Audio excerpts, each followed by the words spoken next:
Magandang hapon po sa inyong lahat, mga brothers and sisters, yung sumusubaybay ng programang ito at nakikinig. Gayon din ang ating mga live streams sa iba't ibang bansa, tulad ng sa Italy, Japan, Singapore at ilan pang mga panig ng mundong ito na nagpipilit at nagsisikap na makapakinig ng salita ng Diyos sa programa ng Soldiers of Christ over DWAD. Particular na po ang akin pong inaanak sa kasal, Sister Linda Pasyulan. Happy listening, happy viewing po dito sa programang ito. Napakaganda pong oportunidad na dati baka napapakinggan lang tayo at ngayon po is napapanood na rin po tayo. Maraming salamat po sa Diyos na buhay. Sa ngayon po ay wala po tayong sponsor. Okay? Kaya tinatawagan ko po si Sister Jenny. Sister Jenny, halika na rito. Mag-usap-usap tayo, magpintuan tayo rito. Okay. So, mga kapatid, sa linggo po, mayroon po tayong misang magaganap. Of course, first Sunday of the month of May. Alam niyo itong buwan ng Mayo nito, ito sa tinatawag na Flores de Mayo. Bulaklak na pag-aalay sa mahal na Birhen. At ito po isa sa pinakamasaya, mga kapatid, sapagkat kung hindi lang sana nababago ang sistema ng nagpo-Flores de Mayo, nagpo-procession, sana po wag po natin babaguhin. Marami na po, naku naman, mga ilang kaparian natin na kumbaga napupuna po ang ating pinaggagawa. Okay? So, gayon din po mga kapatid, sa araw na ito, kapiyastahan po ni San Felipe at ni Santiago, ang mga apostol ito, mga kapatid, mga apostol. Kaya po ito po ay pinagdiriwang ng inang simbahan at kumbaga pinagdiriwang din ng Sang Kristiyano ang Katoliko ang kapistahan nitong dalawang apostol na ito. At gayon din po mga kapatid, sa pangalan po ng ating head servant, Brother Alberto Ting Arcadio, tayo po ang naririto pansamantala, bagamat wala tayong sponsor. Brad, pakitawag mo nga si Sister Jenny. Okay? Para po, kung ano man magagawa natin dito, siyempre kinakailangan po mayroon maski pa paano may kasama po tayo. Kasi kung hindi, magtatapik na lang tayo nito. Pero maganda po sana mayroong yung bang gawin natin parang daily bread. Daily bread. Na maganda po itong ebanghelyong ito. Daily bread. So, mga kapatid, para po sa inyong lahat, na happy listening nga pala kay Sister Erlinda Arcadio. Ang may bahay po ng ating head servant. Ganon din po kay Sister Jo Gonzales. Happy listening po. Siya nga pala. Huwag po nating kaliligtaang panoorin ang programa ng Soldiers of Christ sa Channel 4. Okay? Bagamat kalahating oras lang pero malaman po. Napaka malaman. Okay? Kaya para po sa inyong lahat, mga kapatid, huwag po tayong liliban doon sapagkat alam nyo ba sa Bulacan, ito ang kanilang pinakahihintay. Ito mga programang ito. Kasi marami pong pinagagaling ang Panginoon. Okay? Maraming pinagagaling ang Diyos na buhay. Lalong-lalo na dun sa mga malalim na ang pananampalataya. At isa pa po ang mga special na masasabi natin, special balita, ay kinalulungkot po namin, maaring may mga magagalit sa amin, pero wag naman. Kasi ito po ang kalooban ng Diyos. Ever since ang Soldiers of Christ, every Friday and Wednesday, tayo po meron tayong voluntary fasting, 6 to 6. Okay? Hindi po ito katulad ng simbahan, talagang talagang kumbaga mandated. Pero ito po voluntaryo po ito. Voluntaryo. Okay?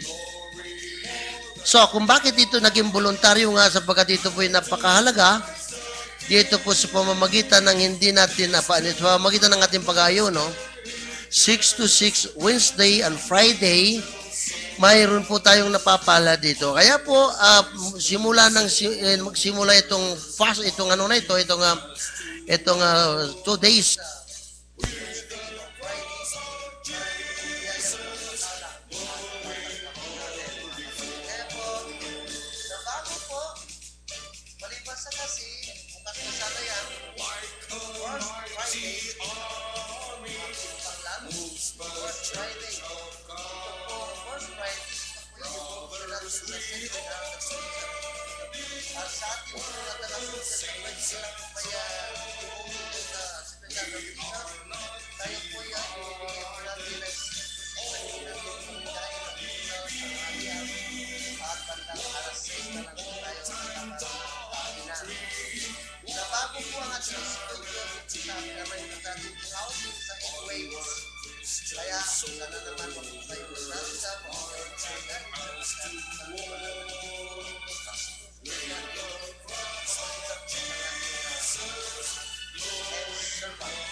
Instead of a 4, ang atin pong outing instead of a 4 na inilipat po sa Agyes, okay? Huwebes. So nakakuan po tayo, hindi po naputol yung ating fasting 6 to 6. Kaya inuulit ko po mga kapatid, sana magkaroon po tayo ng pangunawa kung bakit ito po ang dahilan, kasi ang itong voluntary fasting nito, ang ating pong head servant, nanaklak po ito in the name of Jesus. Kaya po,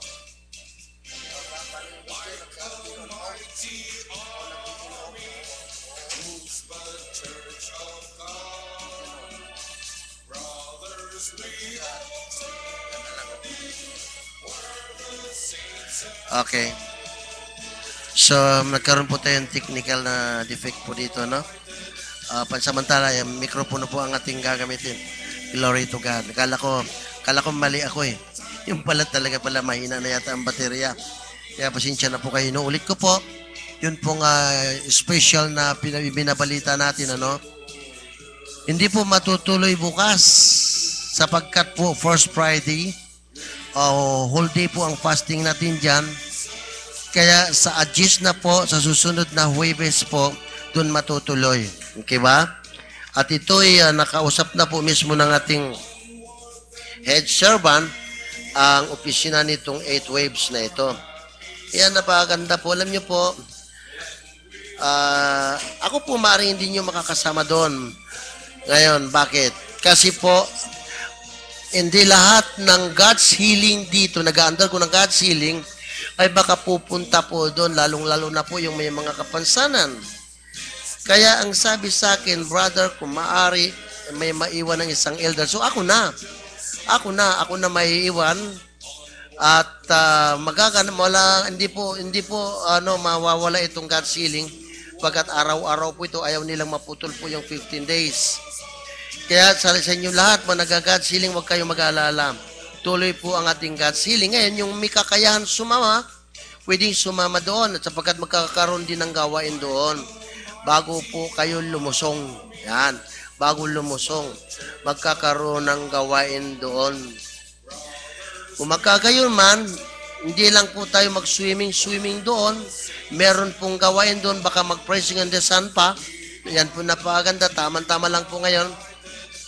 Sapagkat hindi po ipinagdamot ng ating Diyos na buhay ang araw.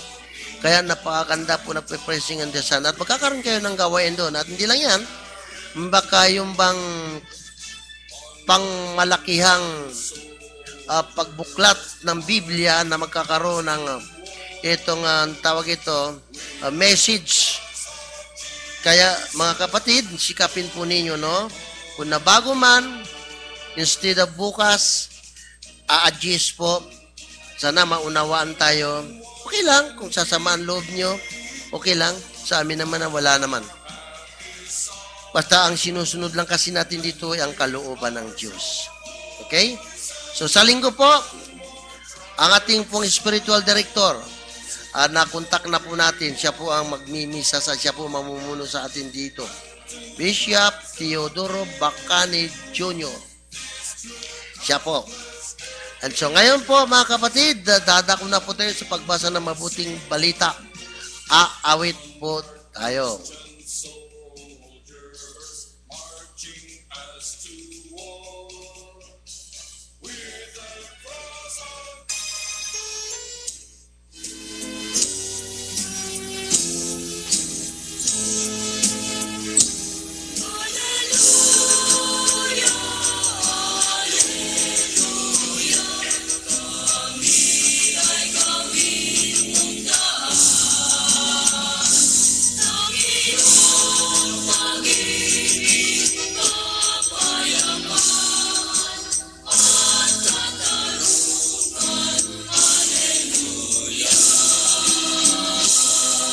Pagbasa sa mabuting balita, gagampanan po ng ating kapatid na Sister Ria Rico ng Bagong Baryo Prayer Group o Chapter.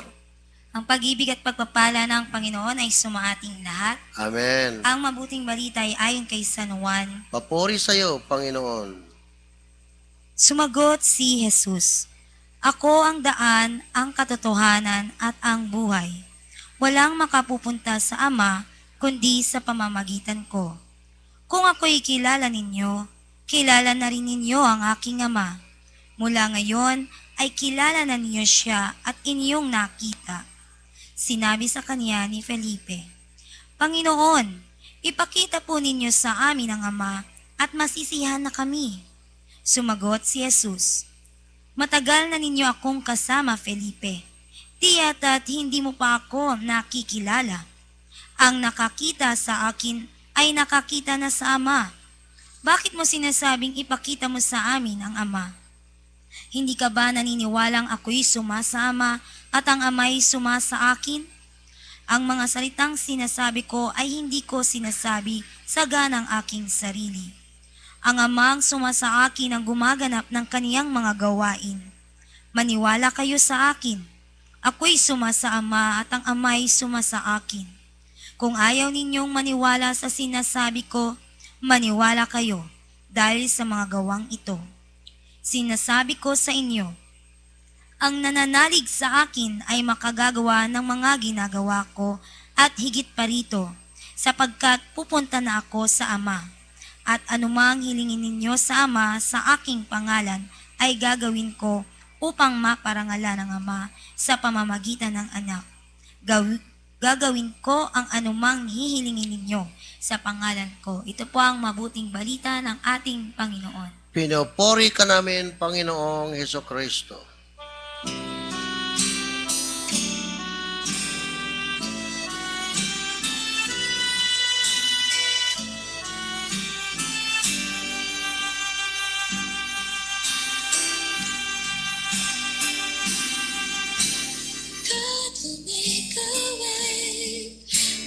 Seems to be no way. He works in ways we cannot see. He will make a way for me. He will be my guide. Hold me closely to his side. With love and strength for each new day. He will make a way. He will make a way.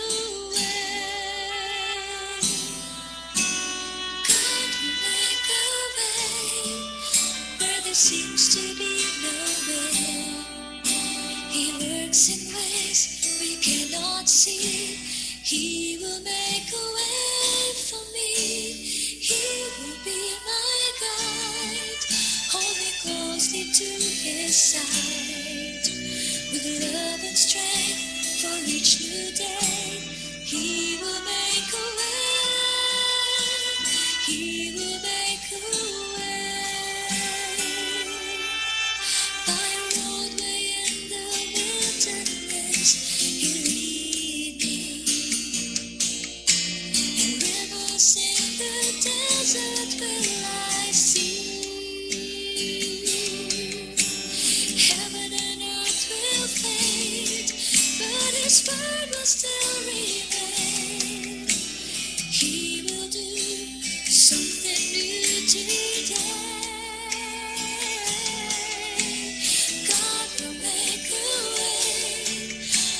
there seems to be no way. He works in ways we cannot see. He will make a way for me. He will be my guide. Hold me closely to his side. With love and strength for each new day. He will make a way. He will make a way. By a roadway in the wilderness, He'll lead me.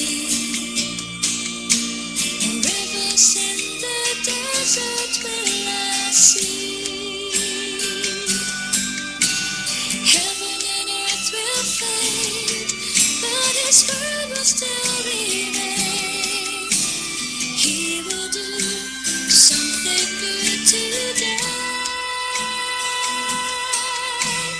God will make a way where there seems to be no way. He works in ways we cannot see. He will make a way for me.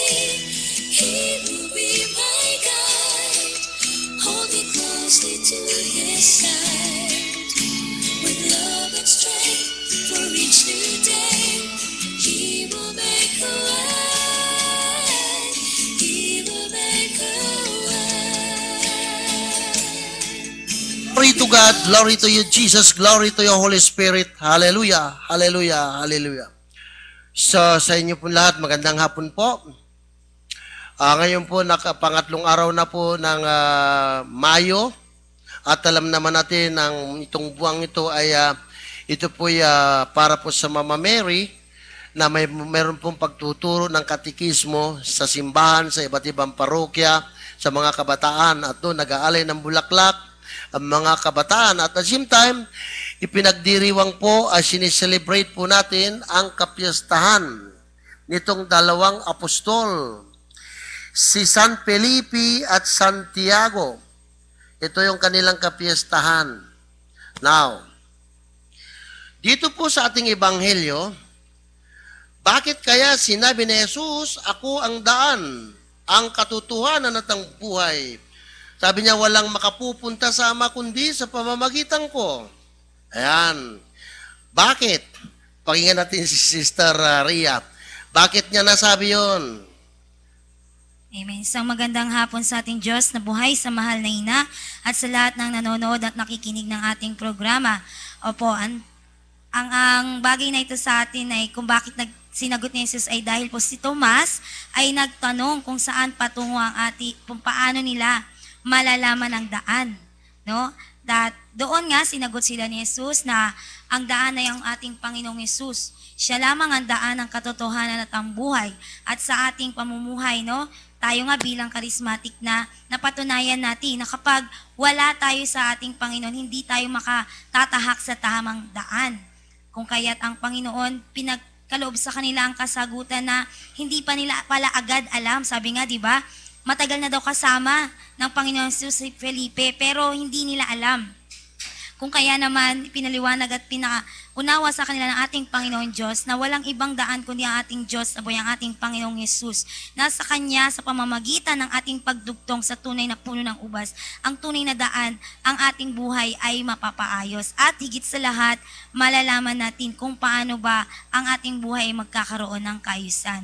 Kaya't mga kapatid, lagi nating alalahanin sa ating paglilingkod, sa ating pamumuhay, kahit anong lakas, kahit anong karunungan mayroon tayo. Kahit anong mayroon tayo, kayamanan man yan, baliwala ang lahat yan kung hindi tayo nakadugtong o hindi tayo nakasunod sa tunay na daan ng ating Panginoong Hesus na siyang nagbibigay ng katotohanan at ng tunay na buhay. Yun lamang po at mas maraming salamat sa ating God. Pastor. Thank you, Sister Ria. Tapos sabi pa rito, no? Sinabi sa kanya ni Felipe, Panginoon, ipakita po ninyo sa amin ang Ama at masisiyahan na kami. Sumagot si Jesus, matagal na ninyo akong kasama, Felipe. Daya't hindi mo pa ako nakikilala? Ang nakakita sa akin ay nakakita na sa Ama. Bakit mo sinasabing ipakita mo sa amin ang Ama? Now, ang sagot dyan, ay dito po sa Kulusas chapter 2 verse 9. Ayan. Chapter 2 verse 9. Kaya sinabi niya, ang nakakita sa akin ay nakakita na sa Ama. Sapagkat sinasabi niya, doon sa John chapter 10 verse 10, sabi niya, ako at ang Ama ay iisa. Kung kaya dito po sa talatang ito ng Kulusas chapter 2 verse 9, pakibasa. Sapagkat ang buong kalikasan ng Diyos ay na kay Kristo nang siya'y maging tao, at dahil sa inyong pakikipag-isa sa Kanya, naging ganap ang inyong buhay. Sakop niya ang lahat ng kapangyarihan at kapamahalaan. Amen. So, maliwanag po, ano po, Kaya, dapat lang sabihin ni Kristo, ako at ang Ama ay iisa. Kung kaya sabi niya, kung nakita na ninyo ako, nakita na rin ninyo yung Ama. Kadahilan ng ako at ang Ama ay iisa. Ayan. Pero ganun pa man, mga kapatid, na maliwanag po naman dito sinasabi, ang laging niyang sinusunod, ang laging niyang ginaganap ay ang kalooban ng kanyang Ama. Ano bang kalooban ng Ama? Ang kalooban ng Ama, yung tayong lahat ay makalaya sa pangaalipin ng kasalanan at higit sa lahat, yung tayo po ay maligtas at makamtan natin ang pangako ng Diyos, ang buhay na walang hanggan. Ano kaya yung buhay na walang hanggan? Sister Ria, maganda ba yon? Mahalaga ba yon para sa atin? Sino po ba ang mga, sabi natin na qualified, ang magmana nitong buhay na walang hanggan na ito? Sino po ba sila? Kasama ba tayo doon? Praise the Lord. Amen. No? Sabi nga, ang buhay na walang hanggan ay hindi nabibili, hindi napupulot. Yan ay pinagkakaloob ng ating Ama sa Langit sa pamamagitan ng ating pagsasakripisyo at pagbibigay at higit sa lahat ang pagsunod sa kanyang kalooban. At ang tanging makakarating sa kanyang tahanan ay yung mga tinuring niyang anak. At paano natin mapapatunayan tayo anak ng Diyos? Yan ay kung tayo ay sumusunod at gumaganap sa kaniyang kalooban. Yun lamang po at maraming salamat sa ating Diyos. Amen. Totoo po yun. Ganun lang pala yun eh. Kinakailangan kung ano ang ginawa ni Kristo nung siya magkatawan-tao nung nandito sa lupa, kinakailangan yun ng ating tutularan. Okay? Yan lang man po ang bali susi para tayo makapasok sa buhay na walang hanggan.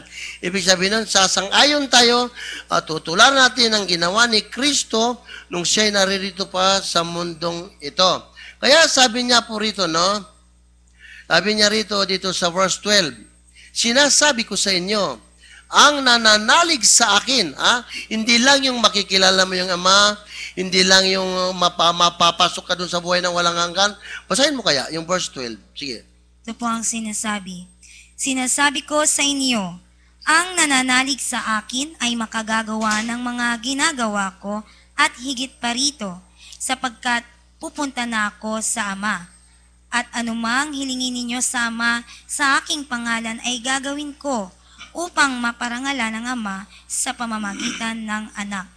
Gagawin ko ang anumang hihilingin ninyo sa pangalan ko, ang salita ng Diyos. Amen. At ibig sabihin nun, mga kapatid, kapag pala nanalig tayo kay Kristo, ang ating Panginoon, yung ginawa niya, magagawa rin natin at mahihigitan pa natin doon. Bakit niya sinabing mahihigitan?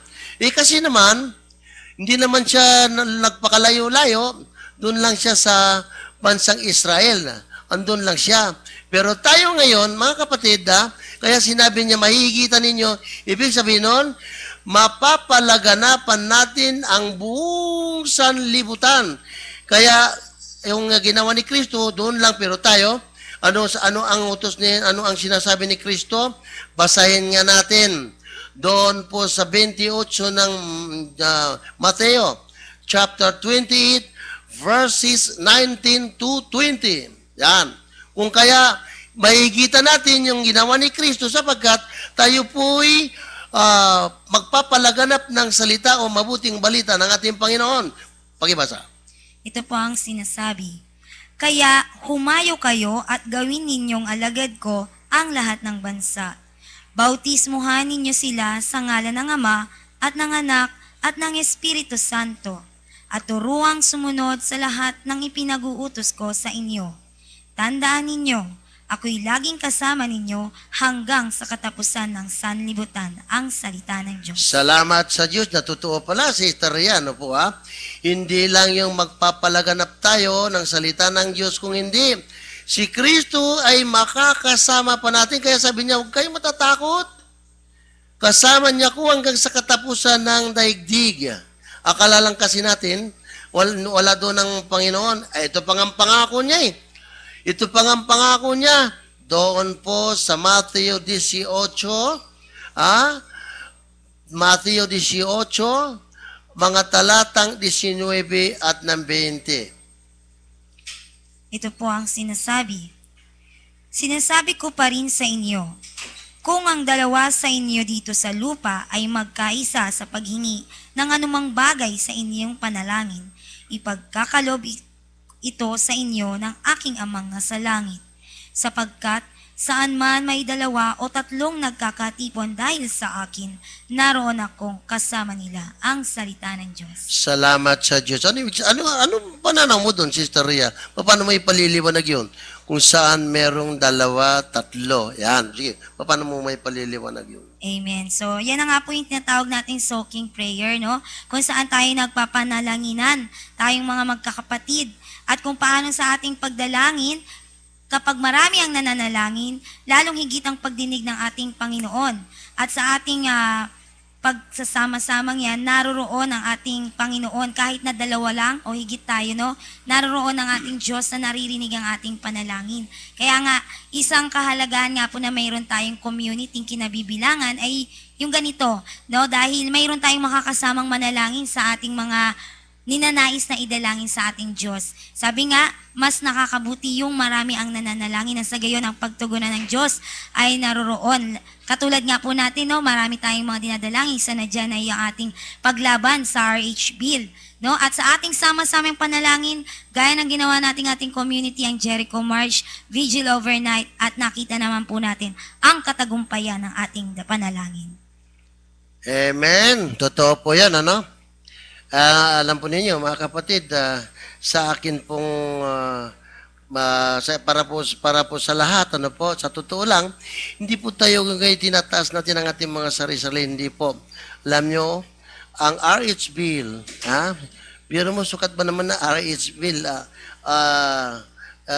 itong katunggaliin mo yan, pero dapat lang kasi, dahil po, yan po laban po sa salita ng Diyos. Kaya ang ginawa po namin, ang Jericho March ay inikot po namin ng 7 bisis, yun pong batasan. Yan. Inikot namin sapagkat, di ba, Sister Ria, ano sa'yo, nakaramdam ka ng pagkatakot o ano? Tanungin mo yung marami, tatakot ba kayo? Sasabihin nila, hindi. Bakit? Kasama natin si Lord eh. Ay kung yung nga lang 3 lang kayo o 2 lang kayo pupwede na yun.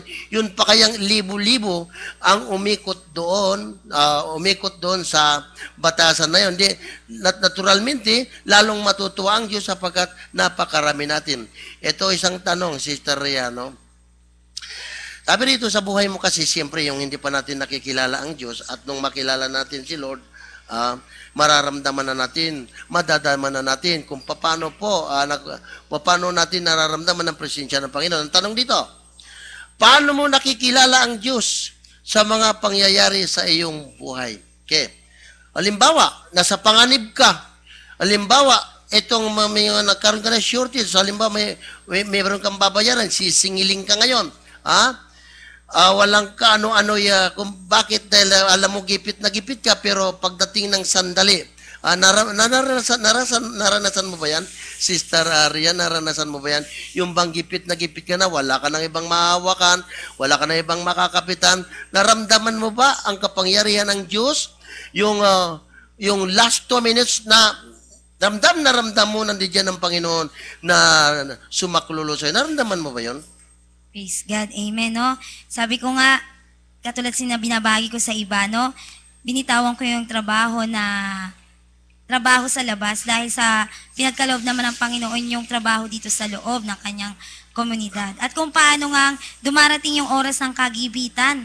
Siguro kung nasa lumang buhay, konting pera lang yung wala na, yung wala ka nang mahawakan, nandun na yung mag-iinit yung ulo mo. Pero nang dahil sa kilala na natin ang ating Panginoon, kilala ko na ating Diyos, hindi ko pinahayaan na mangibabaw yung pag-aalala, yung pangangamba na may kakainin ba kami, no? Katulad nga po nitong mga nakalipas na buwan, kahit na wala kaming kuryente, no? Pero nakakapamuhay pa rin kami ng maginhawa at nagpapasalamat ako sa Diyos na ipinagpagkaloob niya pa rin na magkaroon kami ng panggastos sa pagkain. Sabi ko nga sa Panginoon, kahit hindi kami yumaman, basta yung wala lang kaming utang at naroon na nakakakain kami ng 3 beses sa isang araw. Kaya wala na yung pangamba. Sabi nga kapag kasama natin ng Diyos, hindi tayo nangangambat, natatakot sa nangyayari sa buhay dahil ang Panginoon ay lagi nating kasama. Yun lamang po at maraming Amen. Salamat. Siguro kung balikan natin si Tomas, kung balikan natin si Tomas, kaya sabi ni Tomas dito, Panginoon, hindi po namin alam kung saan kayo paruroon. Yan. Paano malalaman namin ang daan? Of course, gustuin mo masunod. Halimbawa, hindi mo alam ang daan. Kaya siguro maging si Tomas, nag-aalala rin siya, Lord, paano namin malalaman? Paano namin malalaman kung saan ka pupunta? Kaya ang sagot niya, sabi niya, Tomas, ako ang daan, ang katotohanan at ang buhay. So, tingnan po natin, Sister Ariano. Ano ang mangyayari kapag ka sinusundan mo, tinutularan mo ang pamumuhay ng Panginoon nung siya'y naririto pa sa lupa? At hindi lang yan, ano mararamdaman mo kapag ka sinusundan mo siya at siya ang sinasampalatayanan mo? Ano kaya magiging epekto kapag ka sinusundan mo siya, kapag ka sinasampalatayanan mo siya? Ano ang magiging ibubunga nito? Anong magiging ibubunga nito? Hindi kaya magkakaroon ka ng buhay na walang hanggan? O, sige, paano mo ipaliliwanag yan? Amen. Dahil nga po, kung tayo ay susunod sa ating Diyos, yung tutularan natin ginagawa niya, maiwasan natin ang magkasala at magiging aware tayo na nagkukulang na pala tayo. Sabi nga, kapag tayo sumusunod sa ating Panginoong Hesus, magagampanan natin yung pag-ibig sa Diyos at pag-ibig sa kapwa. Dahil kung sarili lang natin ang panananganan natin, hindi natin kakayanang umibig sa kapwa natin. Sabi ko nga, masagi lang, di ba? Naroon na yung naiinis tayo, naiirita tayo. Pero kung tutularan natin ang ating Panginoong Hesus, susundan natin ang kanyang mga aral, iniwang aral, maiiwasan natin ang magkasala. Kaya nga, mapalad tayo na sa panahon ngayon, marami ng mga anak at lingkod ng Diyos na naghumahayo, gaya ng kanyang binilin. Hindi katulad noong araw, no? Iilan lang at nung panahon ni Jesus, iilan lamang mga propeta. At mapalad tayo sa ngayon na marami na ang binasbasan ng Panginoon upang ipagkaloob ang kanyang gabay at patnubay at higit sa lahat, yung karunungan. Maraming salamat. Amen. Thank you, Sister Riano. Kasi dito, tinan mo, sabi niya, ako ang daan, parang inaanyayahan tayo. Sabing ganun, para dun sa kasagutan dun kay Tomas. Parang sinabi niya, alam mo Tomas, kung ako lamang ang susundan nyo, ako lang ang gagayahin nyo, yung pamumuhay ko ang tutularan ninyo, and then at the same time, ako pa rin ang susampalatayanan ninyo sapagkat the only truth, ako mismo ang katotohanan, at ang ibubunga nito ay magkakaroon ng buhay na walang hanggan. So itong sinasabi niya rito, siya nga ang daan, tularan mo siya, gayahin mo siya, imitate the life of Christ. Then at the same time, have faith on Him, sapagkat siya lamang ang katotohanan para ka makapunta, para ka makapasok sa buhay na walang hanggan. Sapagkat may garantiya ito ang pinakagarantiya, Sister Ria. Ano sabi niya rito? Ano sabi niya? Yung may sinabi siya rito, idugtong mo. Idugtong mo.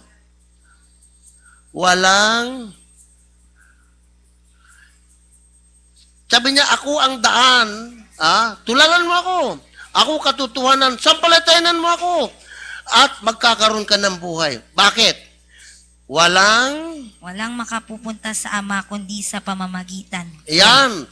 Sa makatuwid, yung buhay na walang hanggan, once na hindi mo tinularan si Kristo, hindi mo sinundan si Kristo, and at the same time, hindi mo sinampalatayan na hindi ka makakarating sa buhay na walang hanggan. Sapagkat yung buhay na walang hanggan, si Teria, nandoon po ang ating amang nasa langit. Kaya hindi tayo makakarating doon, maliban lang magdaan tayo sa Kanya, sa sarili nating pamamaraan. Kaya yun pong mga akusasyon sa atin mga kapatid, na sinasabi nila tayo ay sumasamba sa mga Diyos-Diyosan. Katulad po ng mahal na biro, hindi po tayo sumasamba doon. Isa lang ang daan, isa lang ang katotohanan, si Jesus. Wala nang iba. At hindi natin sinasabi, si Maria makapagbibigay sa atin ng way, the truth. Hindi po. Pero si Maria, malaki po ang magagawa niya sa atin. Dahil once na irinikuminda ka, tinan mo hindi ba sabi dun sa kasalan sa Kana, anak, sabing ganon, wala na silang alak. Ayan. So si Mama Mary, siya po ang nag-propose. Anak, wala na silang alak, kawawa naman yan. Bagong kasal pa man din. Ang laking kahiyaan. So nung sabihin ni Mama Mary, although na hindi pa napapanahon kay Kristo, hindi pa napapanahon kay Kristo para gumawa ng milagro, pero itong si Maria ay sumusunod dun sa yapak ng kanyang anak na si Jesus. Sumusunod siya.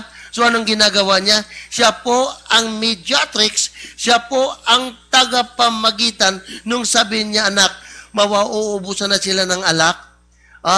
Although hindi pa panahon kay Kristo magmilagro, but din dahil dun sa rekomendasyon ni Mama Mary, ginawa ni Kristo. Pero tandaan po natin, hindi po si Maria ang nagbibigay sa ating mga kahilingan. Si Maria po ay siya lamang po ang nagpo-propose, siya lamang po ang nagdadala, ilapit sa kanyang anak. Ang magbibigay dito ay ang ating Panginoon. Kaya mali din naman siguro ang akusasyon kung sinasabi nila,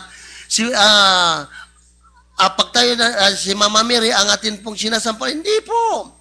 Precisely, hindi po siya magbibigay sa atin, si Kristo. Walang ibang daan kundi si Kristo. Si Mama Mary sumunod din dyan.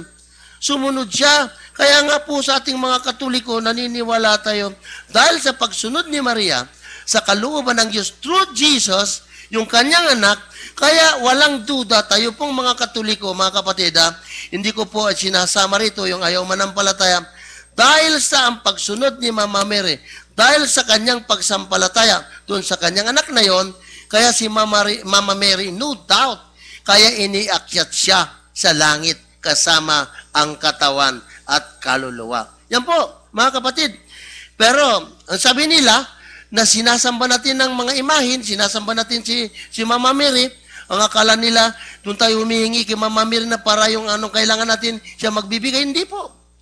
Ang si Mama Mary, ang ginagawa niya, ilapit sa kanyang anak. At oras na inilapit niya sa kanyang anak, sigurado po yan, hindi tatanggihan ng kanyang anak na si Jesus, ang ating Panginoon. Ano pa masasabi mo, Sister Ria?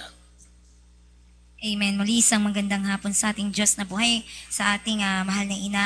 Po? So, ang tanging ko lang pong maiiwanan ay sama-sama po tayong magtulungan kung paano natin masusundan at matutularan ng ating Panginoong Yesus. Dahil walang ibang daan kung di ang ating Panginoong Yesus. At sa ating sama-samang yan, pananalangin, pagtutulungan, marami tayong matutulungan pa na malapit sa ating Diyos na buhay, mailapit sa paanan nating Panginoong Yesus. At higit sa lahat, sabi nga, magkakaroon ng total consecration, ang pagbabago, ang total commitment ng maraming tao. Kaya't nawa sa ating buhay, hindi lamang na sa pamilya natin, ipakilala ang ating Panginoong Yesus, bagkus sa lahat ng ating, hanggat maaari, lahat ng nakakausap natin, gaya na lang ni Brother Ting, kahit bumibili yan, pati yung bumibili ni evangelize niya, kahit ang purpose niyan ay bumili. Kaya nawa tayong lahat, makatugon tayo sa panawagan ng Panginoon, tulungan natin na ang ating mga kapatid ay makasama at makapiling natin doon sa ating inaasam-asam na buhay na walang hanggan. Yun lamang po at lahat ng papurit pasasalamat ay binabalik ko sa ating Diyos na buhay. Pero wag po tayong misunderstood, ha? Ang mahal na birhen, malaking magagawa ng mahal na birhen para sa atin. Oras na tayo irinikominda niya sa kanyang anak. Maniwala kayo mga kapatid. Kaya nga po tayo mga Katoliko, hindi natin pwedeng ipuwera ang Mama Mary. Hindi natin pwedeng alisin ang mahal na birhen. Okay? Sapagkat malaki po ang papel ng ating mahal na inang birhen. At siya rin, sinabi niya, a simple affirmation of total consecration. Ano sabi niya? Be it done unto me according to thy word. Ibig sabi niya, maganap sa akin ayon sa sinabi. Ibig sabihin nun, yung kanyang buong pagkatao ay ibinigay niya na sa Diyos. Kung ano man ang gusto ng Diyos, para bang sinabi niya, Panginoon, ikaw nang bahala kung anong gusto mo dito sa katawang ito, basta ikaw ang nagmay-ari ng aking buong pagkatao. Kaya doon lang, kumbaga, tinugon na ni Mama Mary. At doon din masasabi natin talagang, Mary was totally consecrated sapagkat ibinigay niya na the very entire of her human being. So ito ang dapat siguro nating masundan mga kapatid. Kung gusto natin magkaroon ng total consecration, tingnan natin si Mama Mary. Ibinigay niya ang kanyang buong pagkatao, lahat ng baka kung may gusto siyang, alam niyo si Mama Mary, siguro meron din siya ng plano ito. Anong ibig ko sabihin? Sabi siguro, oras na makasal kami ni Jose, itong gusto ko, ganitong gagawin ko. Pero lahat yan nawala. Sapagkat yan ay nawala, pinaubayan niya ang kanyang sarili sa Diyos. Kaya naman, ang the very special na bigay sa kanya na regalo is yung siya. Iniakyat sa langit kasama ang kaluluwa. Kung may nakikinig na mga sekta, ay wala tayong magagawa. Yan po ang aming paniniwala dyan. Pasensya na po kayo sapagkat naniniwala kami na naganap sa buhay ng mahal na birhen. Bueno mga kapatid, maraming salamat po kay Sister Rico na naging kasama po natin dito sapagkat wala po tayong sponsor at aninawa. Umingi po tayo dito sa dalawang apostol na ipinagdiriwang natin ngayon. Kay San Felipe at Santiago na ipanalangin tayo sa Diyos na buhay sapagkat sila naman ay nakalapit. Alam niyo, malaki pong ginampanan na papel nitong si Felipe na ito. Sa aklat ni San Juan, unlike doon sa the Synoptic Gospel, hindi masyado na ibigay ang kanyang papel doon. Pero dito po sa St. John, no? Dito sa St. John, ang laki po kanyang ginampanan. Mababasa po yan, John chapter 1, 45-49. Siya po ang unang-una nakatuklas po sa ating Panginoon at siya rin, mga kapatid, ang nag-akay kay Bartolome, kay Nathaniel. Kaya malaki pong ginampanan ng papel nitong si Felipe na ito. Bueno, mga kapatid, wala na po tayong sapat na oras. Dadako na po tayo sa ngayon na Healing on the Air.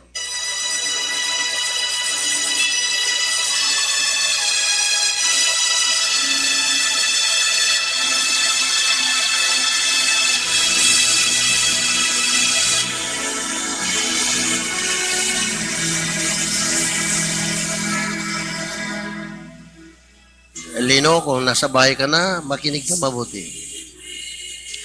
Dakilang amang makapangyarihan sa lahat. Maraming salamat po, Lord. Ibinigay mo sa amin si San Felipe at Santiago na napakagandang ambag na magandang halimbawa. Nawa po, makasunod kami tulad ng pagsunod nilang dalawa sa ating Panginoong Yesus. Sa mga sandaling ito, Panginoon, kami po'y nagpupuri at nagpapasalamat. Dabagat naniniwala kami hanggang sa mga panahon ito, still nasa panahon pa ng muling pagkabuhay. Maraming salamat, Lord. Napakarami mo pang itinuturo at ipinangangaral sa amin, Panginoon, sa pamamagitan ng aming head servant, Brother Alberto Ting Alcacio. Salamat, Lord. At binibigyan mo pa kami ng lakas upang kaharapin ang galaw ng kadiliman, ang aming kalaban, ang si Satanas. Nang dahil po sa marami naming natutunan at itinuro sa amin, Kaya ngayon naninindigan po kami, Panginoon, na sa pamamagitan ng mga buhay mong salita, ay hindi makapananaig ang galaw ng kadiliman. Sapagkat naniniwala kami, O Diyos, kami ay mga pag-aari mo na. Kaya Satanas, sa mga sandaling ito, sa pangalan ni Jesus, wala ka ng power, wala ka ng kapangyarihan, wala ka nang karapatan upang pasukin pa ang mga anak ng Diyos na buhay. Yes, Lord. Sa mga sandaling ito, itinataas ko po ang aking kapatid na nakasama ko just a while ago, si Sister Ria Rico. Kadami niya pong ginagampanan. Kung nakikita po niyo si Sister Ria, napakaliit lang ito. Titingnan mo parang bata, pero ang daming alam nito binigay sa kanya ng Panginoon. Lord, pagpalain mo po ang anak mong ito nawa. Lord, ikaw gumawa ng paraan. At hindi ko man sambitin sa iyo, Panginoon. Lord, tulungan mo, Panginoon, ang habang sila'y gumaganap, Lord God, in the name of Jesus of Nazareth.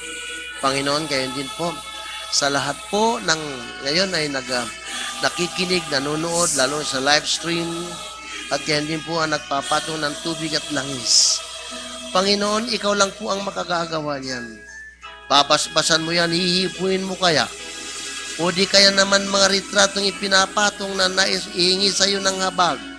Sa mga may sakit, may karamdaman. Panginoon, basbasan mo, hipuin ang lahat ng yan. Sapagat ang makakain ng tinapay at makainim ng tubig mapunasan, mapahiran ng langis na yan, siya po'y gagaling sa ngalan ni Jesus na walang hanggan. Opo, Panginoon. Hindi ko pagsasawaan na itaas sa iyo, Lord, ang RH bill na ito, Panginoon. Lord, tulungan mo kami, Lord God, na mawala na sa isipan ng mga mambabatas. Sapagkat ito'y makasisira ng pinagagawa mo sa amin. Nung matapos mong basbasan at likhain ang lahat ng bagay at ang tao naturalmente na sinasabi mo, Panginoon, umayo kayo at magpakarami kayo. Wala pala kaming dapat ikatakot kung sakasakaling magugutom, hindi po, Panginoon. Kailangan lang maging ng aming isipan, Lord, mabago. In the name of Jesus of Nazareth. Babaguhin mo, Panginoon, para mawala po sa amin ang pagkamakasarili na huwag iiral yung pagkamakasarili. Natural, pag iiral yung pagkamakasarili, marami pong magugutom sapagkat walang pakialam yung mga angat sa buhay dun sa mga pobre at walang-wala.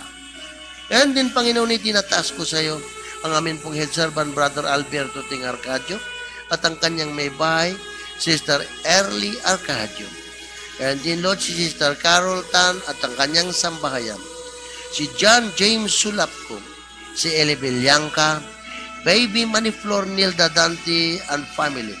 Lord, alam ko, Lord, na sa mga sandaling ito baka nakikipag-usap si Nilda doon sa Kuraparuko, sa Tugigaraw. Tulungan mo siya, Panginoon. Sabi mo nga, Lord, huwag kaming matatakot sapagkat gagamitin lamang siya o sino man sa amin, ngunit ikaw po ang magsasalita. Kaya di po si Alice Samson at ang kanyang pamilya. Itinataas ko rin sa iyo si Deogracias Timao, Lucy Timao, John Timao, Johnson Timao, Arlene Inyeres. Yan din po, si Melanie Said. Itinataas ko rin sa iyo, Panginoon, si AD, si Eileen Ebias at ang kanyang pamilya. Patuloy ko rin itinataas sa iyo, Panginoon, si Brother Fermin Morano, Sister Gaudencia Morano, Sister Melody Morano, si Ana Rose Sialsa. Lord God, itong mga ito, Lord, ay bukas palad po sila, bukas po ang kanilang mga puso, Panginoon. At patuloy mo po silang gamitin, Panginoon. Sapagkat naniniwala sila, ito'y may katapusan ng lahat ng ito.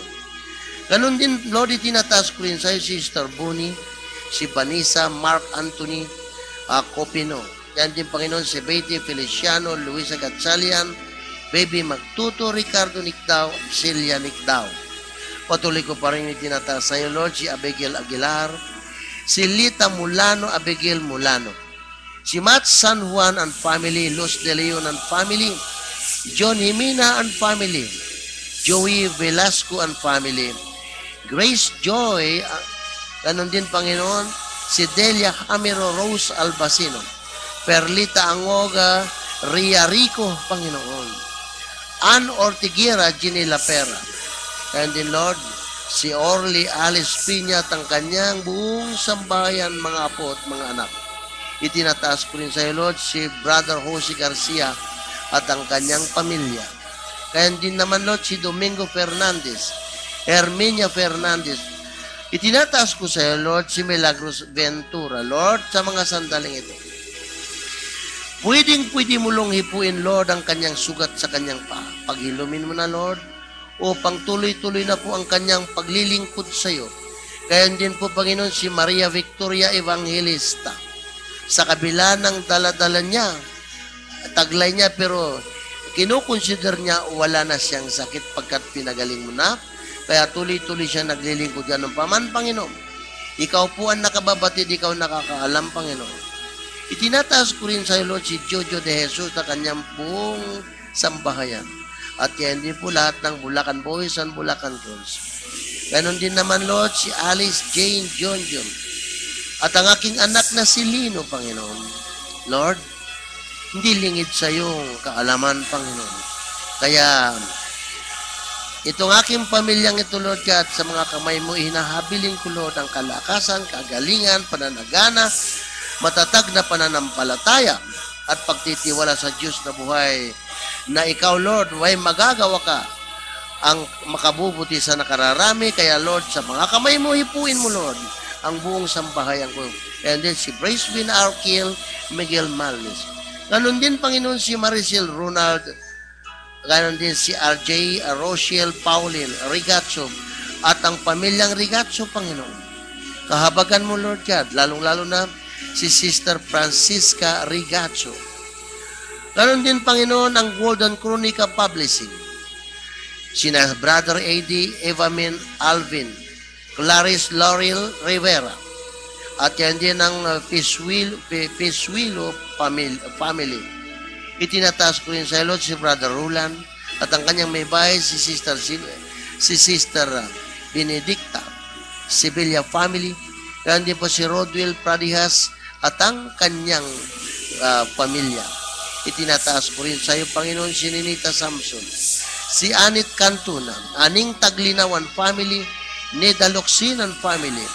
Kaya din, Panginoon, si Nita San Juan, Hannah Faye Daero, Francis William Dante. Kaya din, Panginoon, si Ray at Annalyn Bass. Panginoon, alam kong may hinihingi sila sa iyo. At alam ko rin, Lord, hindi mo ipagkakait sa kanila. Yes, Lord, maging si ang aking kapatid na si Rachel Lanzarote. Panginoon, wag mo pong pababayaan, Lord, na minsan pang muling pasukin pa ng galaw ng kadiliman. Pinagaling mo na siya, Panginoon.